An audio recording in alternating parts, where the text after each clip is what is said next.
화면 나중에 보시면 제가 옆에서 쑥 들어온 게 보일 겁니다. 여러분 세상에 살면서 내가 열심히 해서 복이 왔다, 좋은 일 생겼다라고 하는 것과 주님의 은혜 안에서 도대체 해결될 상황이 아닌데 정말 해결되는 복이 왔다. 예. 저기 죄송한데요. 저기 읍사무소나 시청에서 나오시는 건 아니죠? 예, 감사합니다. 종종 시청에서 예배 수칙을 지키는지, 여기 소독약 뿌렸는지, 띄어 있게 있는지, 이거 언니와 동생도 좀 띄어서 이렇게 앉으시고 옆으로 오시더라고요. 우리 말고 여기 금강 아파트 상가에 있는 열린교회가 3번 걸려가지고 거기 분유해서 막 떠들고 그 교회는 가지 말자 그러고 막 소동이 한번 벌어져갖고 몰랐는데 오시엔 중국집에 가니까 중국집에서 그러더라고요. 저기 3번 안 해가지고 경찰하고 고소를 신고해서 왔다 갔다 하고 경찰하고 읍사무소에서 왔다 갔다 해서 저는 그런 일 안 당해야 될 거 아닙니까? 빌라에다가 그런 소문이 퍼지면 안 좋으니까. 일단 우리가 복 그러면요, 내가 열심히 해서 뭔가 땀방울 흘려서 얻었다. 그런데 이쪽은 도대체 뭔가 생길 만한 상황이 아닌데 뭐였다면 하나님의 은혜다. 아니죠. 다죠. 이쪽도 내가 이걸 할 수 있도록 준비와 환경을 갖춰주신 거예요. 할렐루야. 마음의 힘과 용기도 주시고 그걸 할 수 있는 지혜와 아이디어도 주시고 그다음에 그걸 할 수 있는 여건도 만들어 주시고요. 근데 이것도 복이지만 이쪽도 아무 여건도 없고 용기도 없고 힘도 없는데 뚝 떨어졌어. 이것도 하나님의 복인 거예요. 하나님 지금도 살아계셔서 우리의 이 역사 속으로 지금도 개입해 들어오고 계신다고 하는 사실을 우리가 알 수 있는 겁니다. 오늘 여러분 이 신명기 12장 8절과 마태복음 12장 6절부터 8절 똑같이 12장인데요. 이 말씀의 의미를 가지고 예배의 진정한 의미라는 의미로 생각을 해보고자 합니다. 우리가 지난 7주 동안 예배를 안 드렸어요. 사회적 거리두기며 이런 것들 향해서요. 그런데 목사님들 가운데는 아니다. 하나님 앞에 예배는 끊이지 말아야 된다. 그래서 이 교회에서 드리는 예배가 쉬면 안 된다. 이렇게 하면서 이런 영상 예배나 가정 예배에 대해서 부정적인 목사님들도 계셨어요. 근데 그분들이 내세웠던 중에 말씀이 바로 여기입니다. 오늘 5절부터 보여주실래요? 12장 5절부터입니다.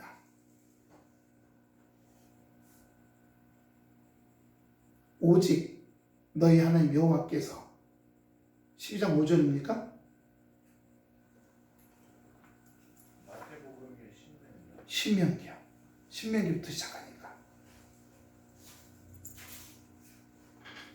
오직 너희 하나님 여호와께서 자기 이름을 두시려고 너희 모든 지파 중에서 택하신 곳인 그 거하실 곳으로 찾아 나아가서, 여기 신명기만 하더라도요, 이스라엘 백성이 애굽에서 나와서 요즘 말하면 텐트 예배를 드릴 때예요. 무슨 말인지 이해되시겠죠? 근데 하나 여쭤볼게요. 텐트 예배를 드리면 장막성전입니다. 그 장막성전 들을 때 길이가 50m, 30m 안에 60만 명이 다 들어갈 수 있어요, 없어요?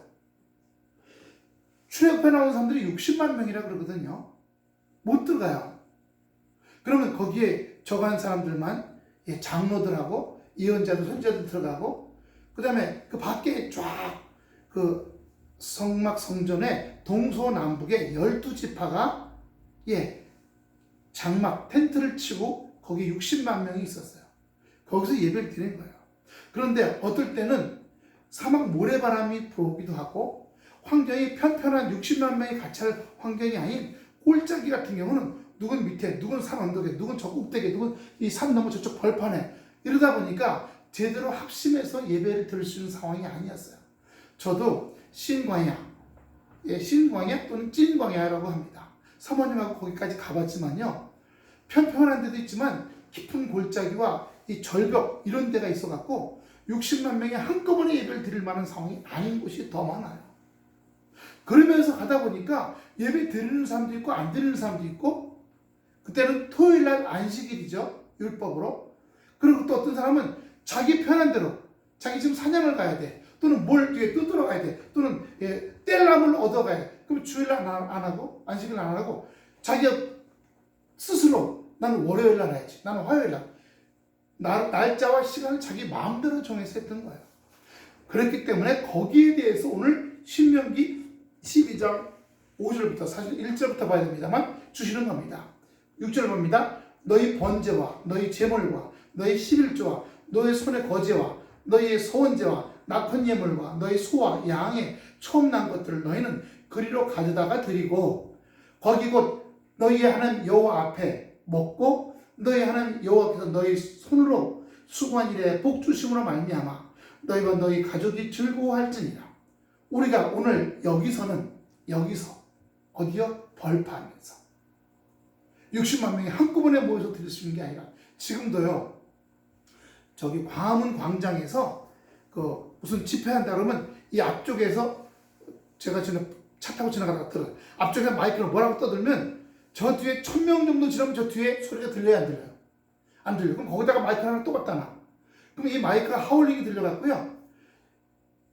장래 여러분, 장래 여러분, 이렇게 막 이게 뭔 소리가 나는지 막 옆에 빌딩들, 교보 빌딩, 세종문화회관 막 울려가지고 동아일보사, 조선 울려서 뭔 소리인지 뭐 알아듣겠어요. 그럴 때 성막에서 아무리 모세가 목소리가 큰다는지 60만 명 함께 와! 할 때 들렸겠어요? 들렸을까요? 안 들렸을까요? 안 들리죠. 안 들리죠. 그럼 어떻게 했을까요? 모르겠어요. 들은 사람이 뒤에다 또 전달해주겠어. 성경에 안 나와 있으니까. 단지 그 성막에서 드리는 불을 올리거나 연기가 올라가는 걸 보고 이 예배 순서처럼 지금 뭐가 진행되고 있구나 라고 하는 것. 그리고 이제 바쳐진 제물들이 그래서 우리의 모든 죄가 사해지고 있구나. 이런 것들을 알 수 있었겠죠. 신약시대는 예수님이 단번에 십자가에서 산제물 되셔서 우리의 과거, 현재, 미래의 죄가 단번에 깨끗이 사해졌어요. 영적인 부분에서. 그러나 구약시대 때는 예수님이 아니라 어려운 사람들은 가루, 그걸 제사장이 베서 옛날 개떡처럼 만들어갖고 그걸 번제단 위에 태워서 조금 사람은 비둘기로, 조금 사람은 소나 양으로 제물이 있는 사람들. 그래서 죄를 사해달라고 했어요. 지금은 그런 번거로운 짓을 매번 안 하잖아요. 우리가 오늘 성찬입니다. 첫 주기 때문에. 하지만 안 해요. 그럼 이거 나누다가, 물론 제가 알코올 다 뿌리고 하기도 하지만 또 가까이 있어서 또 뭐 이렇게 하게 되니까, 지금 정부에서는 오늘 사회적 거리뛰기를 중단할 것인가. 그리고 오늘부터 생활 거리뛰기로 이제 전환한다. 생활 방역으로 전환한다 그래. 그렇게 되면 우리가 식사도 할 수 있고 나라에서 정해주는 일들대로 따라가고 있으니까요. 할 수 있는 거 되겠죠. 그러니까 구약에서 오늘 이 예배를 드려야 된다는 분들은 목사님들 여기 이 말씀을 갖고서 얘기하셨어요. 지 마음대로 하지 말고 같은 날 1시에 모여서 같이 해야 된다고 얘기한 겁니다. 그런데 그 당시 자기 소견대로 하였거니와, 있죠?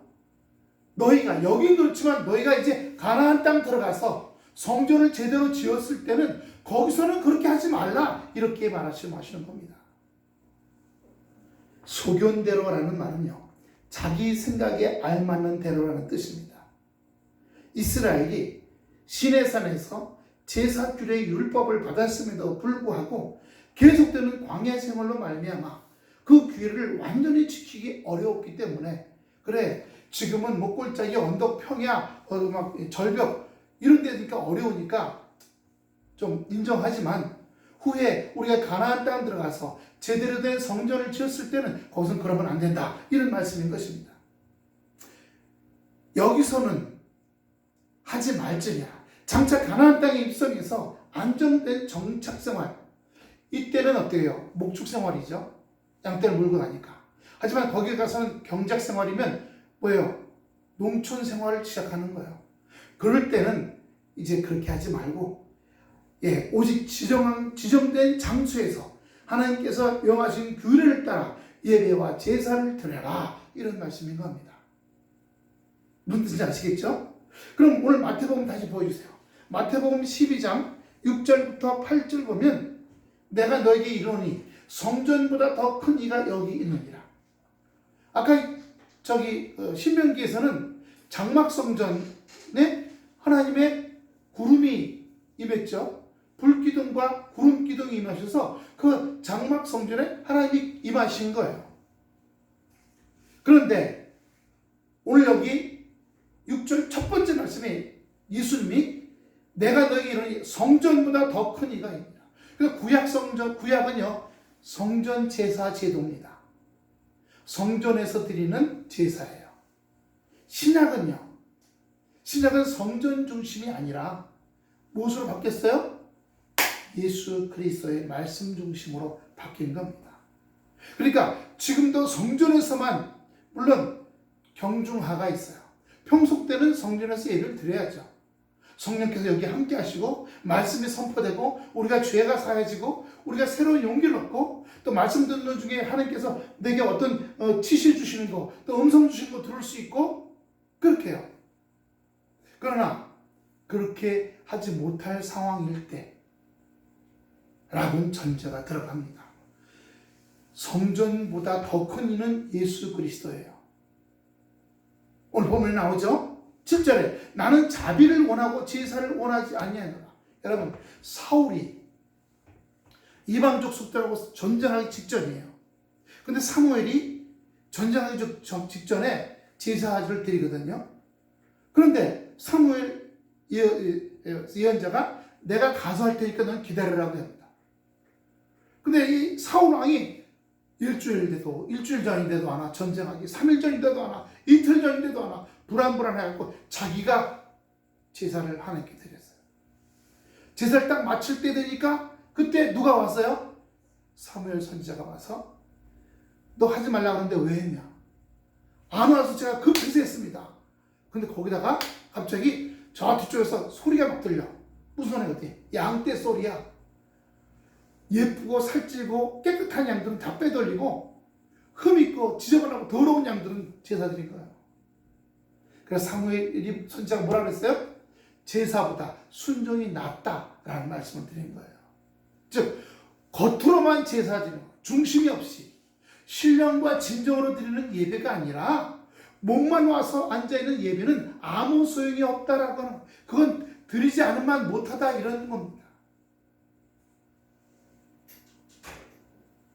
오늘 여기 마태복음 말씀에도 그거예요. 나는 자비를 원하고, 자비가 뭘까요? 사랑이에요. 베푸는 겁니다. 신약 시대에는 자비를 원한다는 말씀을 근거로 삼고 있어요. 성전보다 더 큰 것이 굶주림에 대한 긍휼의 마음이에요. 어떤 사람이 지금 굶주리고 있어. 잘 씻어보세요. 내가 지금 예배 드리러 가야 되는데 어떤 안타까운 사람이 와서 적선을 펼치고 먹을 걸 좀 달라고. 저희 여기 말고요, 장현성결교회 장현 시내에 있을 때 그런 적이 있었어요. 수요일날 오후 예배 2시 예배를 드리려고 하는데 머리 빡빡 깎은 사람이 들어왔어요. 그러니 교도소에서 나온 지 얼마 안 됐다는 거예요. 돈을 좀 드릴까요? 아니, 돈보다 지금 밥이 먹고 싶다고, 배고프다고 밥 달라고. 그래서 얼른, 그때 거기 안에 같이 살았잖아요, 사택이. 들어가서 얼른 밥을 차려놨더니 밥을 글쎄 한 그릇, 2그릇을 다 주시더라고요. 배가 고팠던 거죠. 예배 드렸을까요? 못 드렸을까요? 수요일에 못 드렸어요. 그럼 밥 차려드리려고. 못 드렸어요. 우리가 이렇게 말씀하는 겁니다. 교회에서 드리는 이 예배는 형식이죠. 형식이라는 게보다 이렇게 해요. 계란으로 말하면, 달걀로 말하면 달걀 껍데기이죠. 달걀 껍데기를 탁 깨뜨리면 그 안에 흰자와 노란자가 흘러내려서 거기서 병아리가 나올 수 있어요, 없어요? 없죠. 병아리가 나오려면 흰자와 노란자와 껍데기 세 개가 다 온전해져야 돼요. 이 교회에서 드리는 예배는 달걀 껍질과 같이 보호막입니다. 그런데 그 안에 들어있는 노란 자고와 흰 자고는 뭐냐? 여기 선포되는 말씀의 중심은 뭐예요? 이 말씀 선포되는 말씀의 중심은 뭡니까? 우리 아버지 하나님은 사랑이세요. 할렐루야. 하나님은 사랑이시라. 그 하나님이 우리를 만드셨어요. 태초에. 그런데 그 만든 사람들이 하나님 말씀대로 하나님과 인간 사이의 커뮤니케이션, 네트워크가 제대로 돼서 제대로 약속이, 계약이, 테스트먼트가 되어져야 되는데 안 되고 브로큰 샬롬이 돼 깨져버렸어요. 사람들 사이가 깨져버렸어요. 미움과 이런 것들이요. 마귀의 말에 따라서 선악과를 먹고 에덴 동산에서 쫓겨나고 말았어요. 에덴 동산에 쫓겨나면서 여자는 잉태해서 애를 낳는 고통을 당하게 됐고, 남자는 땀 흘려서 자기 아내와 애들과 자기를 위해서 땅을 파서 피땀 흘려서 벌어 먹여야 되는 일이 거기서 생기기 시작한 겁니다. 그리고 그 에덴 동산에 불을 놓고 불검을 놔서 다시는 사람들이 에덴 동산에 들어서 살지 못하더라고요. 에덴 동산에는 땀 흘리지 않고 일하지 않고도 행복하게 살 수 있었던 곳이에요. 먹을 게 있고. 그러나 하나님이 그런 곳부터 쫓겨난 거죠. 오늘날도 마찬가지예요. 우리가 다 아담과 하와들입니다. 하나님이 아담과 하와를 지으시고 에덴 동산에 동산지기로 만들어 놓으셨어요. 동산을 잘 지키고 관리해, 이렇게요. 그런데 동산 안 지켰어요. 망가뜨렸어요. 깨진 거죠. 쫓겨났어요. 사장님께서 어이 이거 하고 이거 몇 시까지 해놔? 내가 왜 해야 돼? 그래? 그럼 집에 가. 다시 오지 마라. 이렇게 돼버린 겁니다.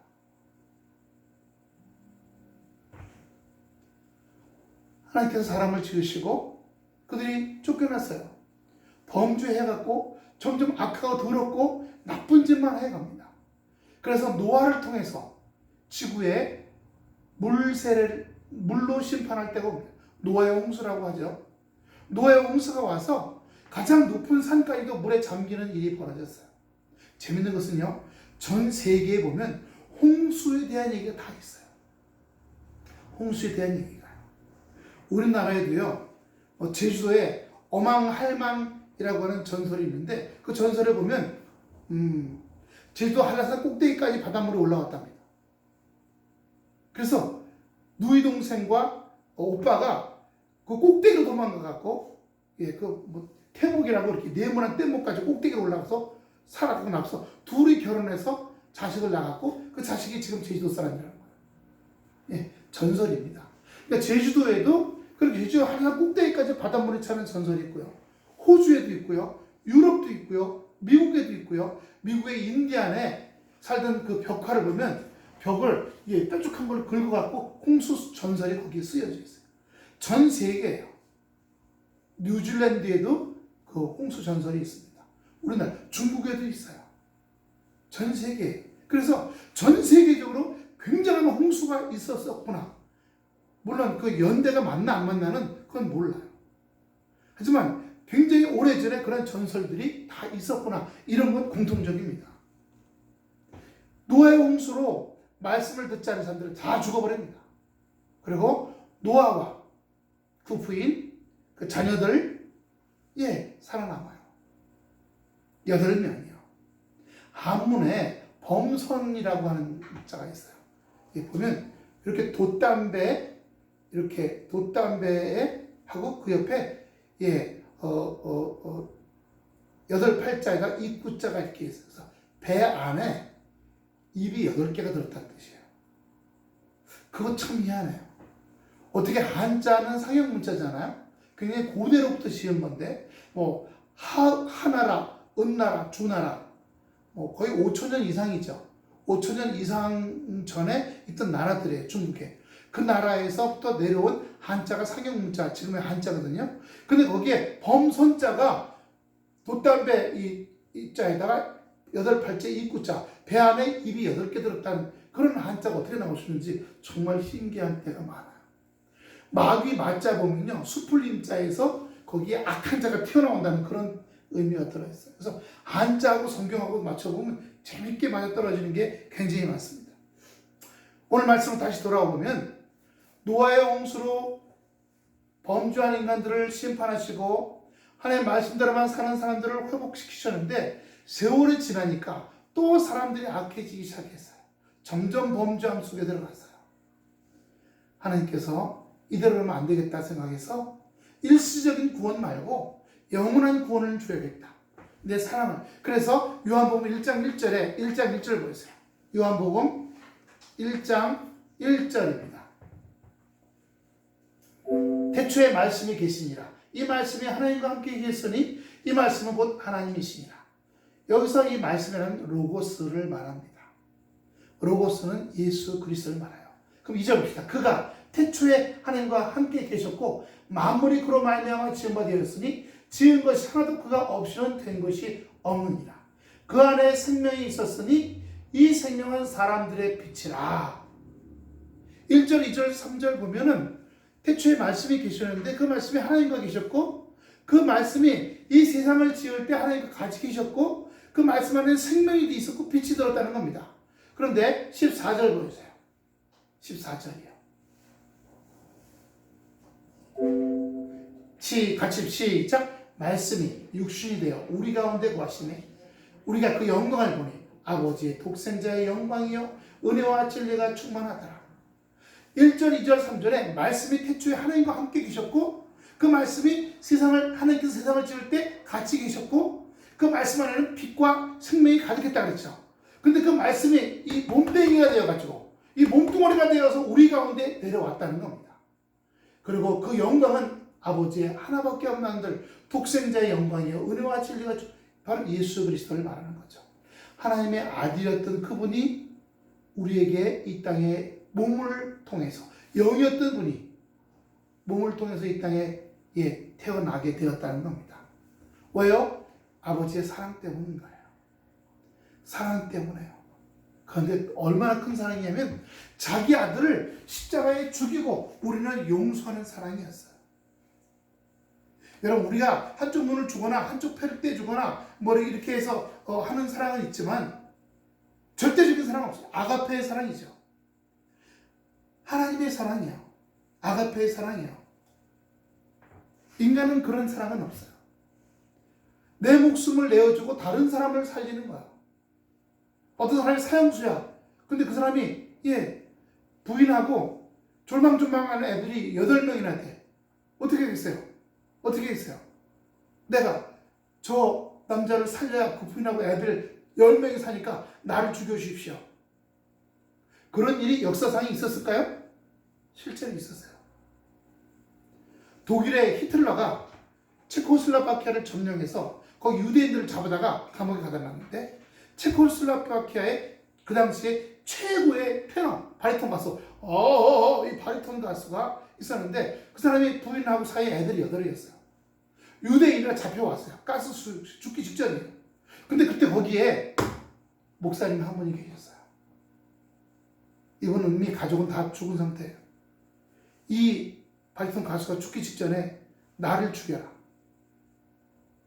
대신 나를 죽이고 저 사람을 살려달라. 그럼 그 부인하고 애들 8명에서 10명이 살 거 아니냐.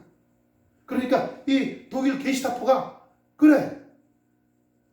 그 대신에 너는 끈을 묶어 죽이는 게 아니라 독약으로 죽일게. 이래가지고 의자에 꽁꽁 묶어 팔다가 독약을 주사해서 죽였어요. 싫어해요. 우리 인간의 힘으로는 그런 사랑이 나타날 수 없죠. 남편과 아내도 보세요. 사랑하잖아요. 하지만 때때로 또 다툴 때도 있죠. 그건 우리 안에 본질적인 부분이 있고 비본질적인 게 있어서 그래요. 그게 한 덩어리가 아니라 본질적인 부분은 사랑해요. 그러나 가끔 비본질적인 부분들이 그렇지 않게 나타나는 거죠. 근데 그것이 어떨 때는 커서 죄악 가운데 들어가게 하는 거죠. 얼마 전에 뉴스 보니까 강동원인지 김동원 씨하고 혜은이라는 분하고 이혼했다고 하더라고요. 30년 살아갔는데 강동원인지 김동원인지 남편이 배우인데 사업을 꽤 많이 했다가 수십억을 잃어버리고 지금도 혜은이가 그런데 왜 이렇게 다니는 거 있잖아요. 왜 다녀서 이렇게 해주는 거 그거 하고 돈 벌어서 계속 빚만 갖고 있다는 거예요. 이혼했다고.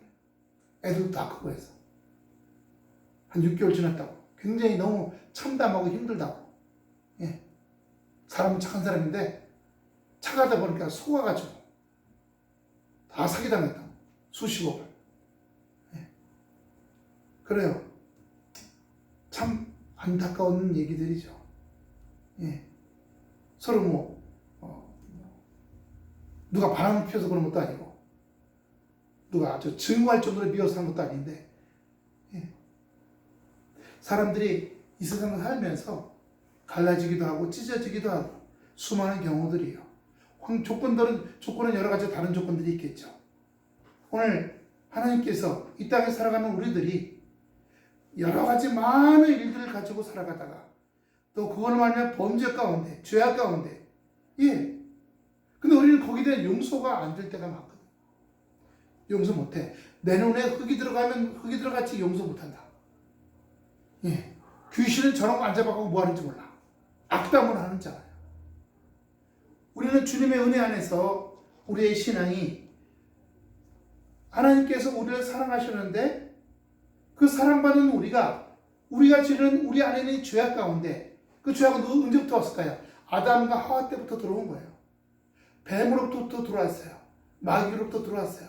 제가 그런 말씀 드리죠. 우리 이마에 문이 없고 가슴에 문이 없는데 지금도 들어오는 재수없는 생각들, 더러운 생각들, 나쁜 생각들, 추악한 생각들, 무서운 감정, 공포 감정, 더러운 감정, 악감정, 이런 생각들과 감정들이 받아들이잖아요.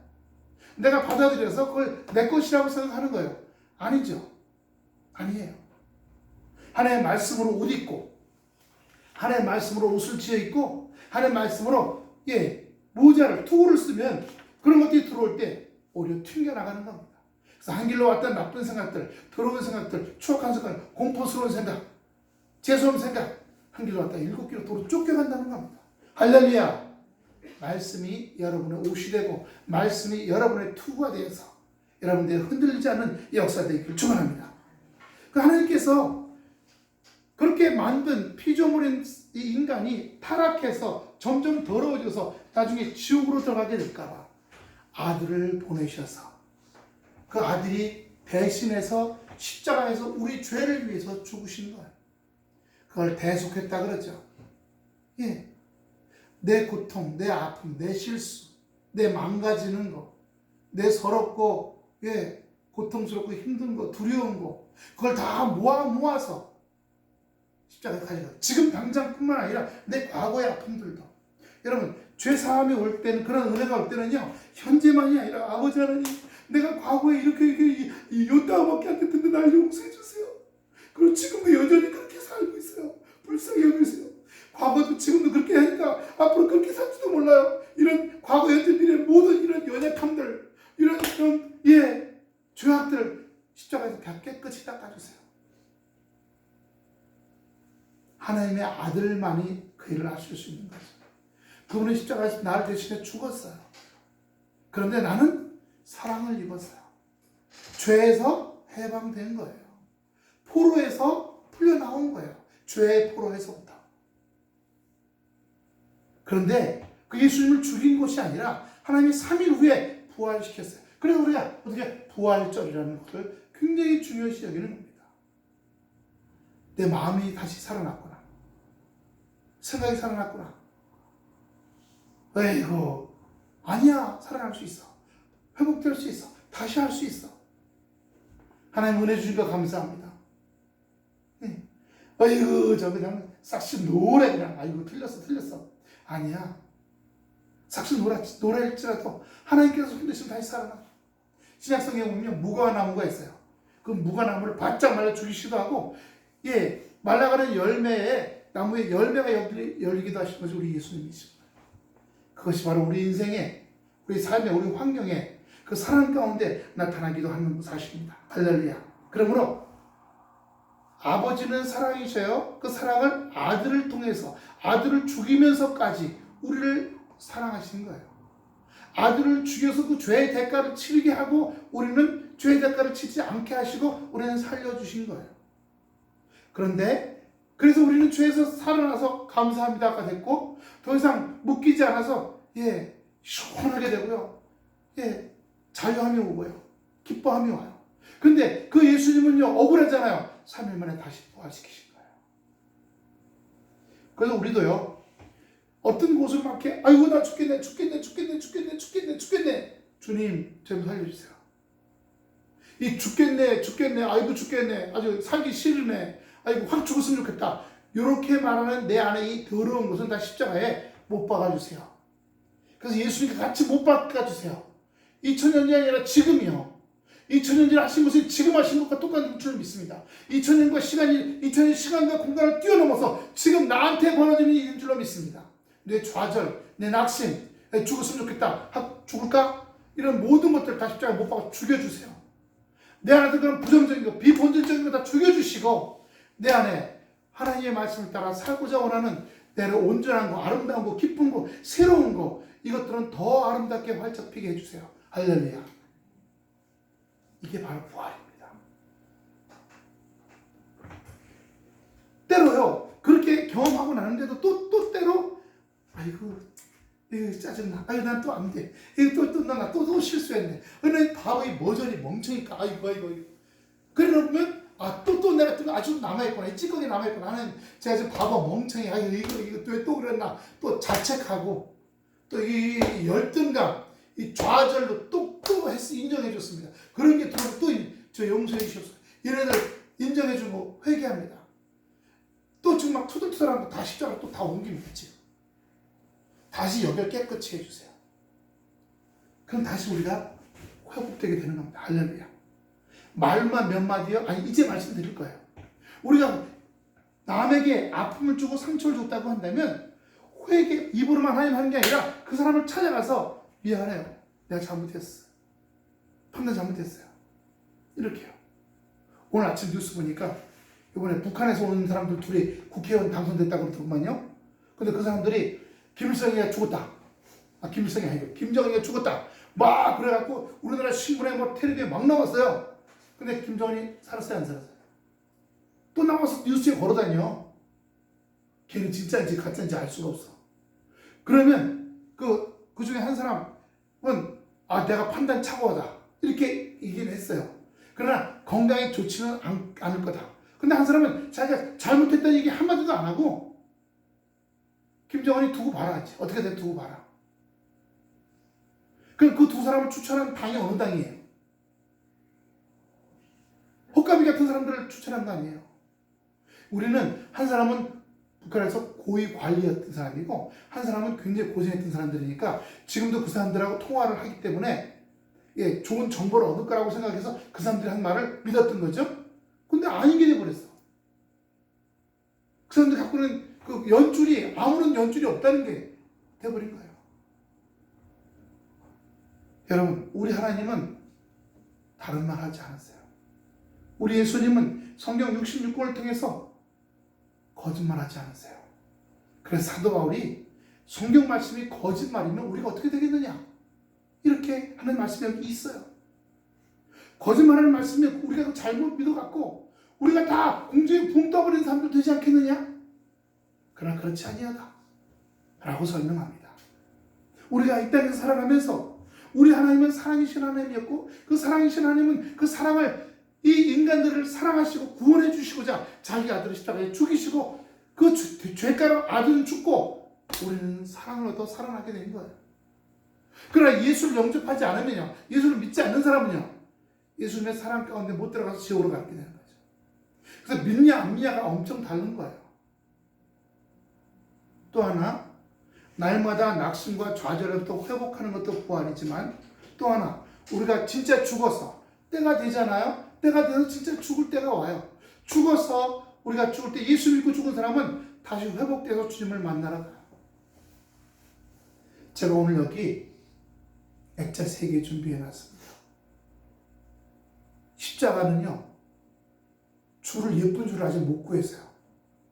그래서 보여드리기만 하고 제가 예쁜 줄 좀 구한 다음에 다시 드릴게요.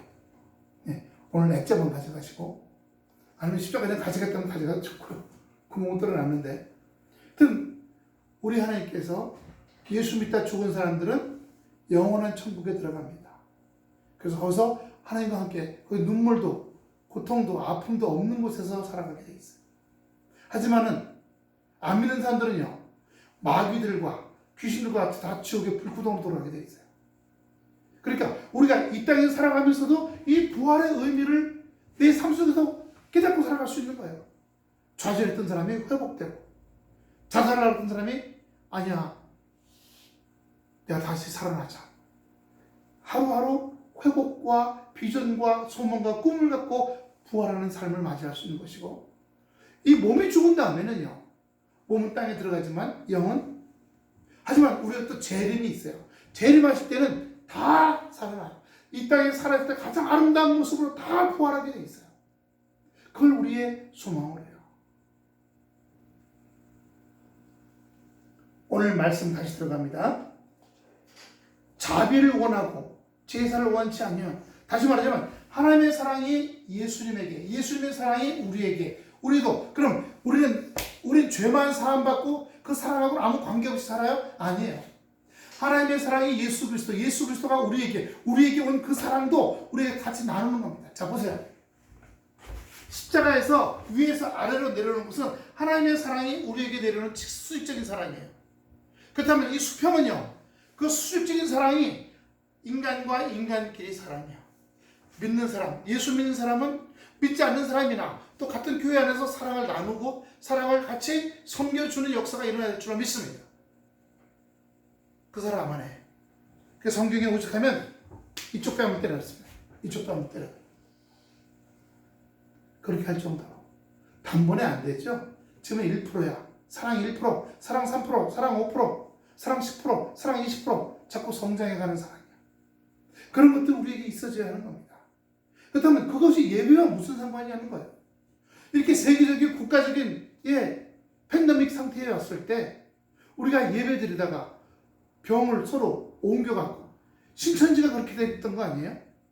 그리고 11개 교회에서 병을 옮기는 일들이 신천지 아닌 교회에서도 수원의 무슨 은혜강교회에서 140명이 걸리고, 그 사람들이 왔다 갔다 사람 자기 직장에다가 90명이 걸리고, 구로 콜센터에다가 수원의 은혜강교회 다니는 성도 하나가 구로 콜센터에 근무해, 그 구로 콜센터에 가서 전화기 칸막이하고 전화기 하는 데 아니에요. 90명에게 또 옮긴 거 아니에요. 그러니까 아이고 교회들, 제가요 어제 여기 불 켜놓고 소독약 뿌리려고 밖에 서 있었더니 지나가는 사람들 보고 불 교회 왜 불 켜있어? 오늘 토요일이잖아. 토요일날 왜 불 켜있어? 하여튼 교회들이 문제야. 이러고 지나가시네. 그래서 제가 그게 아니고요. 오늘은 예배 내일 드리려고 청소하는 중에 청소 불 켜는. 아 그래요? 우리는 예배 드리려고 불 켜는 줄 알고 속상했었지. 이러고 지나. 저쪽 뒤에 빌라 사신 아저씨 둘이 해명해서 다행이에요. 안 그랬으면 또 오해하고 갔을 거 아니에요. 하여튼 저 교회 것들이 교회가 이 세상의 문제에 해결이 되어야 되는데 교회가 오히려 이 세상에 근심 걱정을 주는 데가 되면 어떻게 되냐 이겁니다. 그러면 안 되죠. 그럼 교회가 있을 이유가 없는 거예요. 그랬기 때문에 우리가 예배를 안 드리고 온 거예요. 저는 그래요. 계란의 껍데기도 필요해요. 하지만 계란은 실제적인 껍데기도 중요하지만 실제적인 거기 안에 있는 생명의 노란 자유와 흰 자유예요. 그런데 이런 상황이 벌어졌을 때는 어떻게 해야 될 것이냐? 이런 상황이. 그렇다면 저희처럼 예배를 7주, 8주 안 드리는 경우도 있을 테고, 또 안에는 예배를 드리되 정말 뚝뚝 떨어뜨려요. 수박. 그 왜 기계 있죠? 야, 그 기계가 80만 원짜리 들고만요. 또 정말 연기같이 안개처럼 나가는 거죠. 80만 원짜리. 우리 교단에 이 10,000명 되는 교회에서는 다 이 온라인 예배로 이렇게 영상 예배로 드리는데, 영상 예배로 안 드리는 사람들은 교회 올 때 오는 사람을 200명으로 10,000명 교회 드리는 교회에 200명만 앉혀놓은 거예요. 굉장히 뜨문뜨문. 그리고 이 80만짜리 기계도 8대를 사다가 그냥 소독 다 하고 예배 드리고, 거리뛰기 하고, 마스크 쓰고, 손 다 바르고, 사회적 거리뛰기 하고, 체온 재고, 이거 다 하면서 10,000명 되는 예배실에 200명 앉아서 예배 드리는 거예요. 그렇게 다행히 부활절 끝나고 나서 부활절 감염이 일어나지 않았다 그랬어요.